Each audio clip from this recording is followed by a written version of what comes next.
Hello everyone. आज ये आपके सामने एक टॉपिक लेकर आया हूँ। काफ़ी लॉन्ग पीरियड बाद ये जो टॉपिक है आपके सामने आ रहा है। और जो आज हमारा टॉपिक है फिजिक्स का मेन, ये है कैपेसिटर। इलेक्ट्रॉनिक डिवाइस में आपने देखा होगा कि कैपेसिटर बहुत इंपॉर्टेंट पार्ट उसका होता है, लेकिन उससे पहले हमें इलेक्ट्रिकल कैपेसिटेंस को समझना होगा।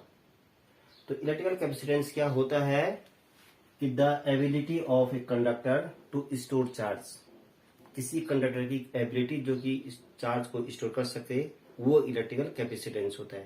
भाई जैसे आपने देखा होगा कि हमारे पास कोई माना कि वाटर टैंक होता है। अगर हमें जो है उसमें पानी स्टोर करना है तो कितने लीटर का वाटर टैंक हमें रिक्वायर्ड है, वो हमें जो है पहले से पता होना चाहिए। तो इसी प्रकार जैसे कि अगर हमारे पास जो है ये वाटर टैंक है और ये है 10 लीटर का, अगर हम इसमें जो है पानी स्टोर करेंगे तो इसमें 10 लीटर से ज्यादा पानी स्टोर नहीं हो पाएगा। जैसे 10 लीटर से ज्यादा इसमें पानी आएगा तो ये ओवरफ्लो कर जाएगा। तो ऐसी जो इसकी कैपेसिटी है 10 लीटर से। तो ऐसे जो कंडक्टर होते हैं उनमें कैपेसिटी होती है चार्ज को कैरी करने की, चार्ज को होल्ड करने की। यानी कि अगर आपके पास जो है ये कोई पतला सा वायर है, इलेक्ट्रिकल वायर है, कंडक्टर वायर है, और हम इसमें डायरेक्टली जो है 20 एम्पियर का करंट फ्लो कर रहे हैं, तो इसकी कैपेसिटी है नहीं कि ताकि इतने को अपने में स्टोर कर सके हो, तो वो जो है क्या हो जाएगा, बर्न हो जाएगा या डिस्ट्रॉय हो जाएगा। तो इसके लिए हमें क्या करना पड़ेगा कि इसे जो है हैवी थिक वायर यूज करना पड़ेगा।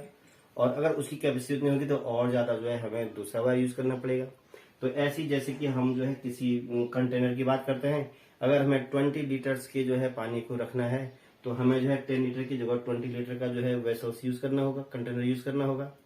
और अगर जो है पानी हमें और ज्यादा स्टोर करना है तो हमें 50 लीटर का या 100 लीटर का या 200 लीटर का, घरों में आपने छतों में देखा होगा हजार लीटर के टैंक लोगों के जो है रखे रहते हैं ताकि पानी को हम उसमें स्टोर कर सकें। अब वो जो पानी स्टोर हो गया छत में तो क्या होगा कि आपके जो नल है, नल के थ्रू, पाइप के थ्रू आपके जो है अलग अलग रूम्स या जहां जहां आपका पानी का यूज होता है वहां सप्लाई होगा। तो इसी प्रकार जो कैपेसिटर होता है ये इलेक्ट्रिक डिवाइस में चार्ज को स्टोर करता है और उसको जो है जो इंस्ट्रूमेंट है या जो डिवाइस है उसके डिफरेंट पार्ट में उसको जो है भेजता है। टैंक पानी का छत के ऊपर रखा हुआ है, पानी स्टोर हो गया, उसके बाद रिक्वायर्ड के अनुसार अलग अलग पार्ट में जो है मकान के पानी जो है सप्लाई हो रहा है। तो ऐसी जो है कैपेसिटर आपने जो है डिवाइस में लगा दिया और उसमें जो है चार्ज, जो टोटल चार्ज है वो स्टोर हो गया और उसके बाद जो डिफरेंट सर्किट में वो चार्ज क्या होगा, जितना रिक्वायरमेंट होगा उसके रेशियो में फ्लो होगा। तो ये जो है इलेक्ट्रिकल कैपेसिटेंस की हम कंपेयर एक वाटर टैंक के से डायरेक्टली कर सकते हैं। तो ये इलेक्ट्रिकल कैपेसिटेंस आप समझ गए होंगे। It is ability of conductor to hold या to carry the charge, to store the charge is called electrical capacitance. अब जो है बात आती है कि जैसे अगर हमारे पास कोई कंटेनर है, हम इसमें पाइप के थ्रू जो है पानी का सप्लाई कर रहे हैं, पानी उसमें आ रहा है। अगर पानी उसमें आ रहा है तो जैसे जैसे पानी इसमें नीचे आएगा तो क्या होगा, इसका लेवल, पानी का लेवल रेज होता रहेगा, ऊपर को आता रहेगा। ठीक, यानी कि जैसे जैसे आप इसमें पानी का फ्लो करेंगे तो पानी का इसमें लेवल रेज होता रहेगा। और कब तक होता रहेगा लेवल रेज, जब तक कि जो है उसके लास्ट स्टॉप तक न पहुंच जाए। और जब लास्ट स्टॉप तक पानी पहुंच जाएगा तो उसका ओवरफ्लो हो जाएगा। तो ऐसे कंडक्टर में भी होता है। किसी भी कंडक्टर में क्या होता है, ये तो वाटर टैंक हो गया। अब कंडक्टर की हम उसमें सेंस में इसको देखें, इसमें क्या होता है कि जब हम इसमें चार्ज सप्लाई करते हैं तो इसका पोटेंशियल इंक्रीज होता रहता है। यानी कि जिस प्रकार यहाँ पानी के आने से, वाटर के आने से लेवल रेज हुआ, इसे इसमें जो है चार्ज के आने से इसका क्या हुआ, पोटेंशियल रेज हुआ, उसका भी रेज हुआ, पोटेंशियल रेज हुआ। यानी कि डायरेक्टली प्रोपोर्शनल हो गया। जितना हमने चार्ज सप्लाई किया उसका उतना पोटेंशियल रेज हुआ। जैसे हमने जितना इसको पानी दिया उतना इसका लेवल रेज हुआ। यानी कि सेम हम इसी कंपेयर कर रहे हैं। यानी कि जैसे हम इसमें जो है क्यू सप्लाई कराएंगे तो डायरेक्टली प्रोपोर्शनल टू भी, यानी क्यू आप देते रहे हैं उसी रेशियो में उसका जो है पोटेंशियल रेज होता जा रहा है। वोल्ट उसका जो है कितना पोटेंशियल है ब्लू से और हाई तक हो रहा है। ऐसी जैसे पानी का आप जो है पहले बॉटम यहाँ पे होगा, उसके बाद धीरे धीरे यहाँ पे बढ़ता जाएगा। भैया आपने मोबाइल को चार्ज करते हुए कभी चार्ज पे लगाए ना मोबाइल को, कई मोबाइल में आजकल जो है इस ढंग से जो है सिंबल उसमें जब चार्जिंग पे लगाते हैं तो आपको ऐसा लगता है कि जैसे उसमें कोई भर रहा हो, तो भर रहा हो तो यानी कि उसमें जो है पहले बैटरी इतना शो करता है, फिर इतना, फिर इतना, फिर इतना, और जब यहाँ तक 100% हो जाता है तो उसके बाद जो है वो चार्जिंग उसका जो है प्रोसेस रुक जाता है। कई लोग क्या करते हैं कि 100% चार्ज होने के बाद भी लगाए रखते हैं और सोचते हैं कि चार्जिंग जब बिजली नहीं रहेगी तो फिर हम जो है उसको जो है चार्ज और आगे चल जाएगा, 100 से ज्यादा हो जाएगा। तो ऐसे कैसे हो जाएगा? इसमें आपने 100 लीटर का कंटेनर जो है पानी का ड्रम एक बार भर दिया और पाइप उसमें लगा के आप छोड़ रहे हैं, तो वो ये थोड़ी कि 100 लीटर के बाद जो है 200 लीटर हो जाएगा उसमें पानी आपने पाइप से, वो क्या होगा, पानी 100 लीटर तो भरा है उसमें, तो बाकी उसमें क्या हो जाएगा, ओवरफ्लो हो जाएगा, गिर जाएगा।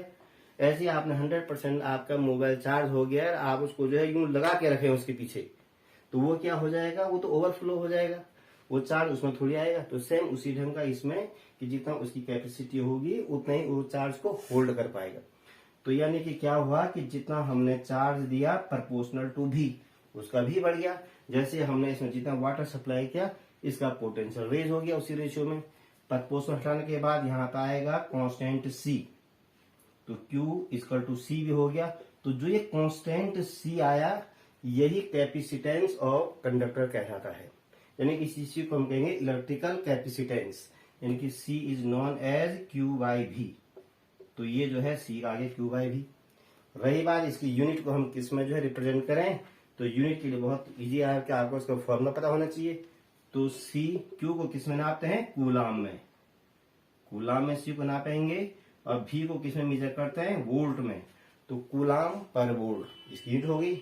और अगर जो है हमें जो है इसके लिए जो है नई यूनिट जो है इसके प्लेस में लिखनी है, तो फैरड, फैरड इसकी यूनिट की, यानी कूलाम पर वोल्ट बोलो या फैरड बोलो, साइंटिस्ट के नाम पे जो है उसको जो है फैरड उसमें लिखा गया है। कूलाम भी साइंटिस्ट का नाम था, वोल्ट भी साइंटिस्ट का नाम है। फिजिक्स में तो ज्यादातर जो यूनिट्स हैं वो सारे उनके जो इन्वेंशन जिन्होंने किया है उनके नाम पे हैं।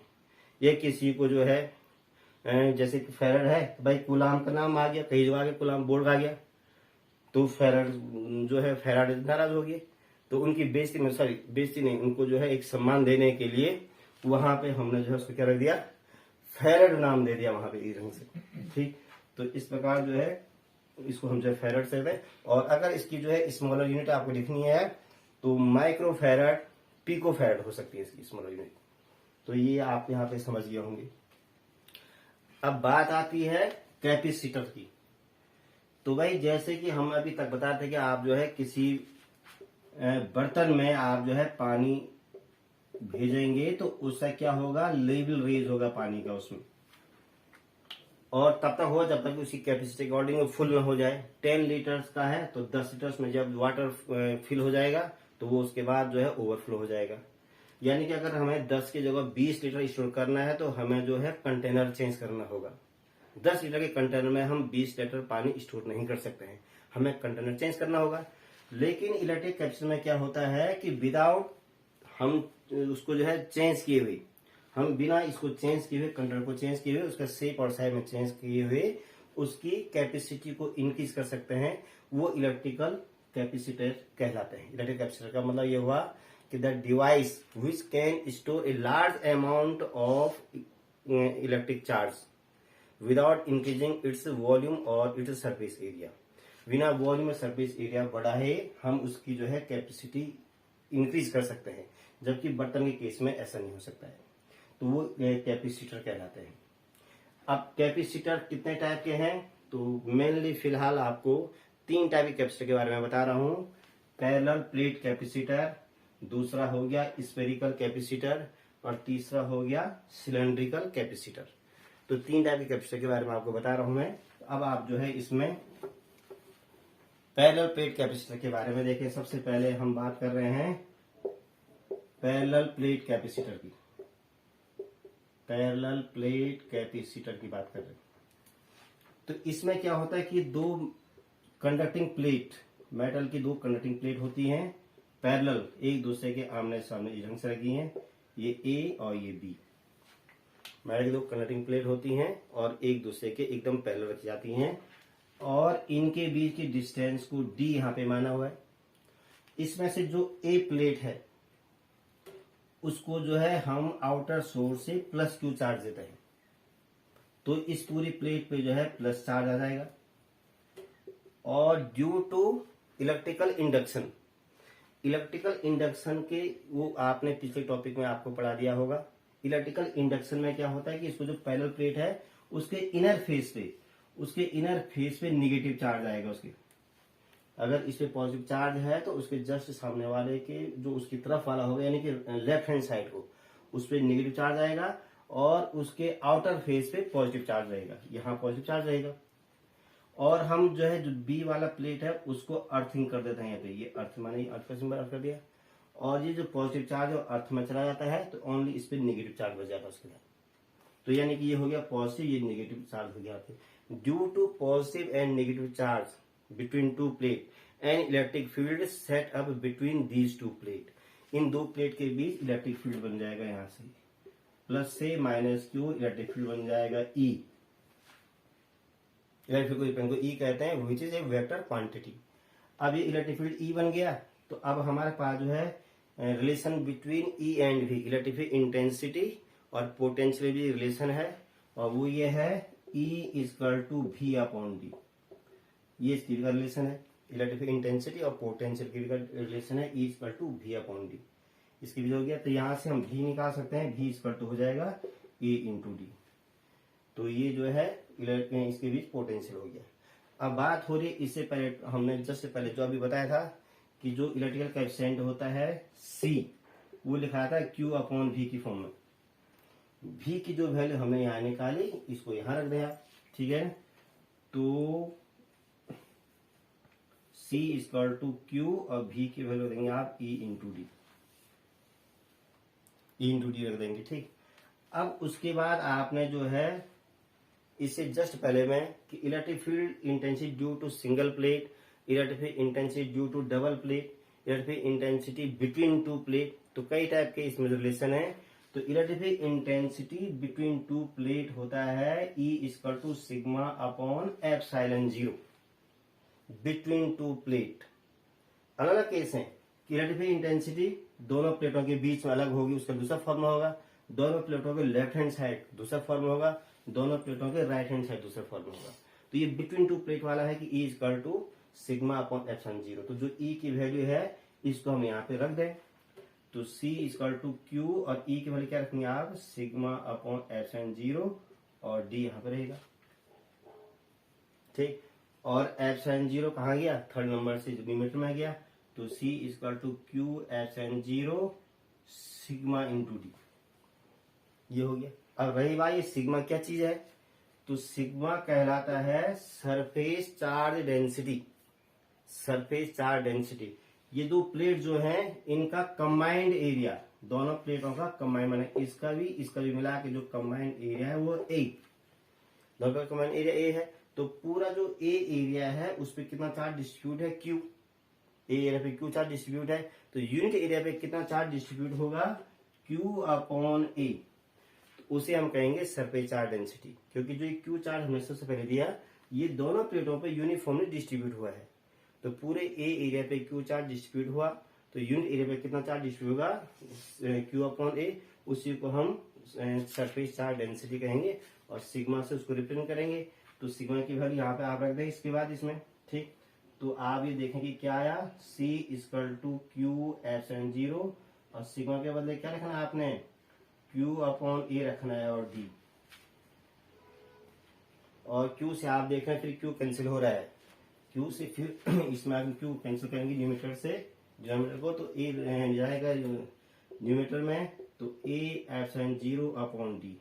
तो ये कहलाता है capacitance of parallel plate capacitor. Capacitance of parallel plate capacitor कहलाता है। और यदि हम इसी कैपेसिटी को इंक्रीज, क्योंकि बात यदि कैपेसिटर का काम है कि without increase volume and surface area we can increase its capacity. अब हमें इसकी कैपेसिटी इंक्रीज करनी है और हम चाहते हैं कि एरिया उसका ये रहे तो हम क्या करेंगे दो प्लेटों के बीच कोई डाई इलेक्ट्रिक फिल कर देंगे। डाई इलेक्ट्रिक क्या होता है कि basically they are insulator but they can increase electric intensity when placed between two plate। वैसे तो इंसुलेटर होते हैं लेकिन दो प्लेट के बीच को फिर जैसे भाई एबोनेट हो गया ये जो है किस में आता है डाई इलेक्ट्रिक में आता है, ठीक। और भी बहुत सारे डाई इलेक्ट्रिक है, एबोनेट हो गया और आपका जो वैक्स हो गया, पैराफिन हो गया, ये सब डाइइलेक्ट्रिक आते हैं। Basically they are insulator but they can increase electric intensity. तो अगर दो प्लेटों के बीच यहाँ पे हम इसको रख दें तो C इक्वल टू के ए एप्सिलॉन 0 अपॉन डी, के एप्सिलॉन अपॉन डी हो जाएगा। यानी कि के टाइम, अब के क्या होगा, डाइलेक्ट्रिक कांस्टेंट जो हमने फिल किया उसका कांस्टेंट क्या होता है। जनरली ये सब की वैल्यू 1 से अबव होती है। तो 2 होगा तो मैंने कि 2 टाइम हो जाएगा, 3 होगी के की वैल्यू तो 3 टाइम हो जाएगा सीधा, स्पेस उतना रहेगा, कैपेसिटी 3 टाइम हो जाएगी। तो आपको जो है ये टॉपिक समझ में आया होगा। ठीक, तो आप जो है इसको जो है सब्सक्राइब और लाइक जरूर करें, तभी आपको जो है आने वाला जो नेक्स्ट टॉपिक है उसका नोटिफिकेशन आपको जो है रेगुलरली मिलता रहेगा।